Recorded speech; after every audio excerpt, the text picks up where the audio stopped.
Welcome to my channel. और अभी हम कोऑर्डिनेट के कुछ एक्स्ट्रा क्वेश्चंस करेंगे जो कि बोर्ड के हिसाब से इम्पॉर्टेंट हैं।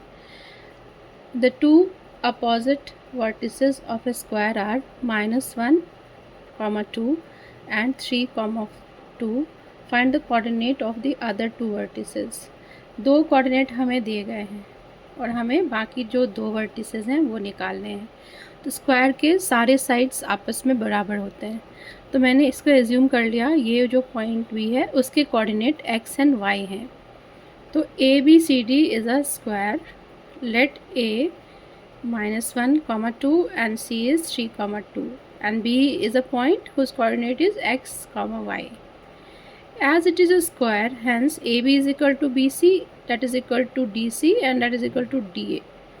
तो सारे साइड्स आपस में बराबर होंगे। तो यदि हम AB का स्क्वायर को लिख सकते हैं इज इक्वल टू BC का स्क्वायर, और AB के स्क्वायर का AB का डिस्टेंस निकालने के लिए हमारे पास डिस्टेंस फार्मूला है, उससे निकाला है मैंने। आप सब जानते हैं डिस्टेंस फार्मूला, ये होता है x2 माइनस x1 का square plus y2 minus y1 का स्क्वायर। तो यही यूज़ किया गया है यहाँ पे। x minus of 1 so it is plus whole square plus y -2 का होल स्क्वायर, ये ए बी के लिए। और बी सी के लिए क्या है, कोऑर्डिनेट क्या है, x -3 का होल स्क्वायर प्लस y -2 का होल स्क्वायर। y -2 का होल स्क्वायर दोनों तरफ है तो इसको मैंने स्ट्राइक कर लिया है। अब इसको एक्सपैंड करेंगे a प्लस बी के होल स्क्वायर की तरह, इसको भी करेंगे a माइनस बी का होल स्क्वायर। तो मैंने एक्सपैंड कर दिया इधर भी, फिर कट के मुझे मिला x इज इक्वल टू 1। अभी हम दूसरा कंडीशन यूज़ करेंगे। In a right angle triangle ABC, angle B is 90 degree, क्योंकि स्क्वायर के सारे एंगल क्या होते हैं, सारे एंगल 90 डिग्री होते हैं। तो AC हाइपोटेनियस है, AB और BC जो है साइड्स हैं। तो AB का स्क्वायर प्लस BC का स्क्वायर विल गिव AC का स्क्वायर। यही कंडीशन यहाँ पे यूज़ किया गया है कि AB का स्क्वायर प्लस BC का square is equal to AC का स्क्वायर। AB मेरा क्या था, जैसे कि मैंने ऊपर निकाला है x + 1 का होल स्क्वायर प्लस y -2 का होल स्क्वायर, और अभी BC हमारा है जैसे कि ऊपर लिया हुआ है हमने BC x -3 का स्क्वायर प्लस y -2 का होल स्क्वायर। और इधर AC में हमें A और C का कोऑर्डिनेट पता है, तो ये 3 माइनस ऑफ 1 सो प्लस हो गया स्क्वायर प्लस 2 -2 का स्क्वायर। तो ये तो पार्ट 0 हो गया, तो 4 का स्क्वायर। अब जब ये वाली हमने इक्वेशन मिल गई है, इसमें हमने x की वैल्यू 1 डाल दी है, क्योंकि ऊपर हमें x की वैल्यू 1 मिली है। डालने पे जो है इक्वेशन कुछ इस तरह से बन गया है, it's a quadratic in y में क्वाड्रेटिक का इक्वेशन बन गया। फिर y² - 4y is equal to 0, y common हो गया तो y into y -4 is equal to 0, तो y is equal to 0 and y is equal to 4। तो कोऑर्डिनेट क्या मिल जाएंगे हमें, 1, 0 एंड 1, 4। x कोऑर्डिनेट 1 था तो 1, ये 0 ले लिया एक बार 1, 4। अभी एक क्वेश्चन है, find the coordinate of an equilateral triangle whose two vertices are given 3, 4 and -2, 3। तो दो वर्टिसेस हमें पता है, थर्ड हमने मान लिया x, y। तो इक्विलैटरल ट्रायंगल के क्या होते हैं, तीनों साइड बराबर होते हैं। तो AB is equal to BC and that is equal to CA। अभी हम एक एक करके लेंगे, पहले AB और AC को लिया है। तो AB का डिस्टेंस क्या होगा, AB डिस्टेंस फार्मूला से निकाला है x -3 का होल स्क्वायर प्लस y -4 का होल स्क्वायर क्योंकि AB का स्क्वायर लिया है। वैसे ही AC का स्क्वायर क्या होगा, x + 2 का स्क्वायर और प्लस y -3 का होल स्क्वायर, इसका होल स्क्वायर कर दिया है। दोनों तरफ हमने सॉल्व करके मुझे एक इक्वेशन मिला, ये इक्वेशन 1। इसमें इक्वेशन 1 में फिर मैंने y को x के टर्म में कर लिया है, y is equal to 6 - 5x। अभी दूसरा कंडीशन यूज़ करेंगे कि हमारा जो कंडीशन है AB² is equal to BC²। तो AB² हमारा क्या है ये, और BC² है ये। अब BC² में B और C का कोऑर्डिनेट हमें पता है, तो BC का डिस्टेंस निकल आएगा, और AB जो है हमारा उसमें वेरिएबल x एंड y रहेंगे। तो वैसे ही हुआ है, ये इसमें x y वेरिएबल हैं और इधर जो है एग्जैक्ट कोऑर्डिनेट्स हैं, तो ये निकल गया वैल्यू। अब यहाँ पे y को मैंने रिप्लेस कर दिया है 6 - 5x से। इसलिए किया है तब हमारा एक ही अननोन रहेगा x, जिसकी वैल्यू हम फिर निकाल पाएंगे। तो y इज़ मेरा क्या है 6 माइनस 5x, तो 6 माइनस 5x माइनस 4, तो 6 में से 4 जाएगा तो क्या होगा 2 और ये माइनस 5x। बस यही किया है। इसको सॉल्व करने के बाद मुझे कुछ ऐसा इक्वेशन मिला है। मैंने देखा कि मिडिल टर्म स्प्रेड से ये नहीं हो रहा था, तो फिर क्या किया, डिस्क्रिमिनेंट निकाल लिया बी स्क्वायर माइनस 4ac। तो minus B is B square minus 4 into 2 into C is -1, so it is 4 + 8 that is 12। हमें पता है क्वाड्रेटिक रूट जो निकालते हैं वो x जो होती है -b plus minus root under discriminant by 2a। तो b की वैल्यू डाल दी, डिस्क्रिमिनेंट की वैल्यू डाल दी 2 और a की वैल्यू डाली, तो x मुझे कुछ ऐसा मिला 1, जब सब्ट्रैक्ट करके डिवाइड करके 1 प्लस माइनस √3/2। तो x की वैल्यू आइदर 1 प्लस √3/2 और 1 माइनस √3/2। फिर अकॉर्डिंगली y की वैल्यू हम निकाल लेंगे, y इज़ 6 माइनस 5x। तो x की वैल्यू डालेंगे जब ये, तो y की करस्पॉन्डिंग वैल्यू मुझे मिली 7 माइनस 5 √3/2। जब x की वैल्यू मैंने डाली 1 माइनस √3/2, तो y की करस्पॉन्डिंग वैल्यू मुझे मिली 7 प्लस 5 √3/2। तो ये दो कोऑर्डिनेट मिले हैं, पॉसिबल कोऑर्डिनेट्स उस कोऑर्डिनेट इक्विलैटरल ट्रायंगल के, जिसके हमें निकालने थे थर्ड वर्टिसेस, दो ऑलरेडी गिवन थे।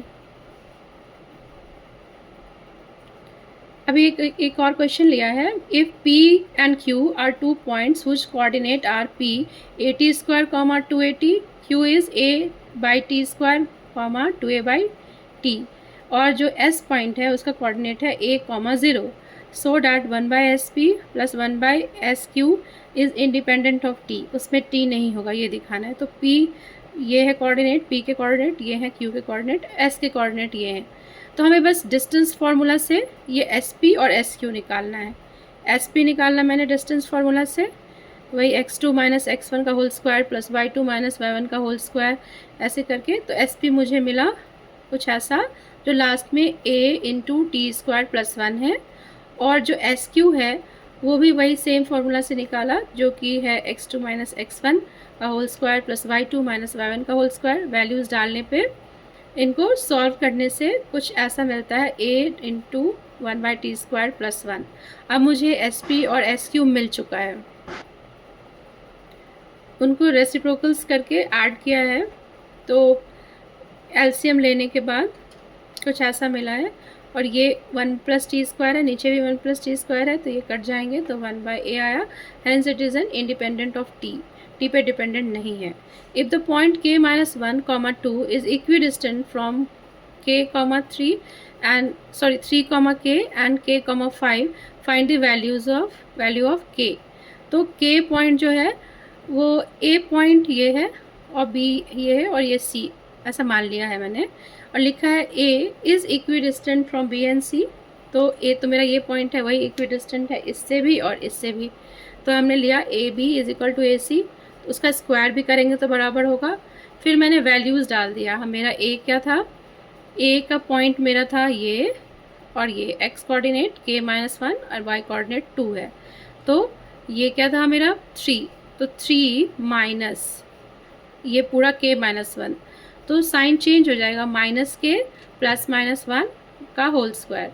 ये जो आपको साइन चेंज दिख रहा है वो नेगेटिव था, इसलिए मैंने इस टर्म की साइन चेंज किया, इट इज़ -k, और जो -1 था माइनस माइनस प्लस हो गया है, स्क्वायर प्लस k - 2 का होल स्क्वायर। ठीक है, ये जो पॉइंट है उसका डिस्टेंस निकल गया हमारा। सिमिलरली इधर AC निकालना था, तो C पॉइंट क्या है K5, और A पॉइंट क्या है, ये हमारा है k - 1, तो k यहाँ से लिया, फिर माइनस k - 1, तो -k हो गया, प्लस 1 का होल स्क्वायर, प्लस ये 5 माइनस इसका y कोऑर्डिनेट क्या है 2, तो -2 का होल स्क्वायर।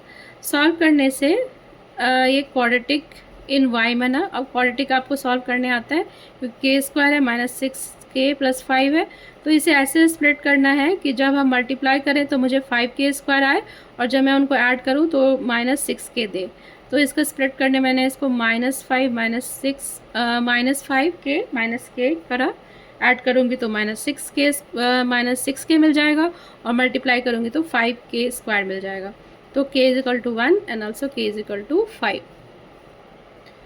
अभी एक और क्वेश्चन है, the coordinate of the mid point of the side of a triangle are 1 2 0, -1 2, -1 find the coordinate of the vertices.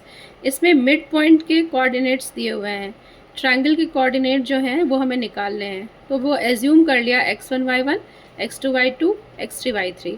इसका मिड पॉइंट ये 1, 2, तो ये कैसे आया है, x1 plus x2 divided by 2 is 1, क्योंकि ये मिड पॉइंट है।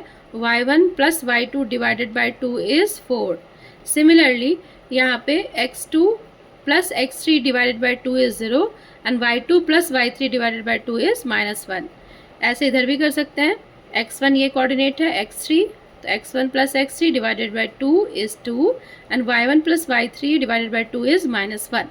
तो यही ऐसे ही करके मैंने जो इक्वेशंस बनाए हैं, तो इधर जब आप ऐसे लेंगे तो इट इज़ इक्वल टू 1, तो x1 प्लस x2 क्या हो जाएगा, 2 आप इधर ले जाएंगे, तो ये 2 x1 plus x2 is equal to 2। Similarly y1 plus y2 by 2 is 2, so 2 will go this side, so it is y1 plus y2 is equal to 4। ये सेट ऑफ इक्वेशन को मैंने इक्वेशन 1 मान लिया। सिमिलरली जब x2 plus x3 को divide किया 2 से, तो मुझे 0 के बराबर आया, क्योंकि मिड पॉइंट 0 है, तो x1 x2 प्लस x3 भी 0 हो जाएगा। y2 plus y3 by 2 is -1, क्योंकि यहाँ पे ये -1 है, तो y2 प्लस y3 क्या हो जाएगा, -2, क्योंकि ये 2 यहाँ से ऊपर आ गया है। अभी थर्ड केस में भी x1 और x3 को भी ऐड करके 2 से डिवाइड करेंगे, x1 x3 को 2 से, तो वो 2 देगा, तो x1 और x3 क्या हो जाएगा, 4। वैसे ही y1 plus y3 by 2 is -1, तो y1 प्लस y3 इज़ -2। ये इक्वेशन थर्ड हो गया। अब यदि इन तीनों इक्वेशन को जोड़ा जाए तो मुझे हर बार हर चीज़ ट्वाइस हो जाएंगी, क्योंकि हर बार जो दोनों में 2 बार हो गए हैं, तो ट्वाइस बाहर कर लिया और इनको एक साथ कर लिया, और इधर जो सम थे वो हम ऐड कर लेंगे, क्योंकि एक बार हमें कितना आया, 2 आया, x1 x2, एक बार हमारा 0 है, एक बार हमारा यहाँ से 4 है, तो उन्हें ऐड कर लिया, it is 6, this one is 3। ऐसे y1 plus y2 plus y3 is equal to 0। तो हमें ये 2 इक्वेशन मिल गए, इनको इक्वेशन नंबर 4 बोल देंगे। अब हम क्या करेंगे, 2 इक्वेशन लेंगे, 4 लेंगे और करस्पॉन्डिंग 1 ले लेंगे। तो हमारा क्या है, हमें x1 x2 की वैल्यू पता है, हम इस पर पुट कर सकते हैं x1 x2 की वैल्यू, तो हमें x3 की मिल जाएगी। y1 y2 की वैल्यू हमें पता है, 4 इसमें डालेंगे तो हमें y3 की वैल्यू नहीं मिल जाएगी। तो एक को डालेंगे तो बाकी 2 का कॉम्बिनेशन हमें पता है, तो एक मिल जाएगा इसमें से वैल्यू। तो यही करेंगे अभी, जैसे कि मैंने बताया 1 और 4 ले लेंगे, क्योंकि x1 प्लस x2 4 है, y1 प्लस y2 भी 4 है, तो वो जो इक्वेशन नंबर 4 था, x1 plus x2 plus x3 is equal to 3, उसमें x1 x2 के बदले में ये 2 लिख दिया है, और फिर x3 निकल जाएगा, 3 माइनस 2 इज़ 1। सिमिलरली ये वाला भी y इज इक्वल टू -4, तो हमारा कोऑर्डिनेट क्या आ गया, 1, -4। अभी इक्वेशन 2 में हमें x2 और x3 की वैल्यू पता है, तो ये से सब्स्टिट्यूट करेंगे तो हमें x1 मिल जाएगा, y2 y3 हमें पता है, तो वही इक्वेशन में डालेंगे y1 y2 y3 का, तो y1 निकल आएगा हमारा। सिमिलरली अभी क्या हमें मिल गया, ये x1 x2 की value, x1 y1 x3 y3, फिर 3 और 4 को यूज़ करेंगे तो हमें मिल जाएगा x2 y2 की वैल्यू। इस तरह से हमने अपने सारे कोऑर्डिनेट a b और c जो हैं वो निकाल लिए हैं। Thank you. बहुत ही जल्द कुछ और कोऑर्डिनेट्स के प्रॉब्लम जो कि इम्पॉर्टेंट हैं बोर्ड के एग्ज़ाम के लिए, वो मैं डालूँगी, आप उसको देख सकते हैं, उससे सीख सकते हैं। Thank you.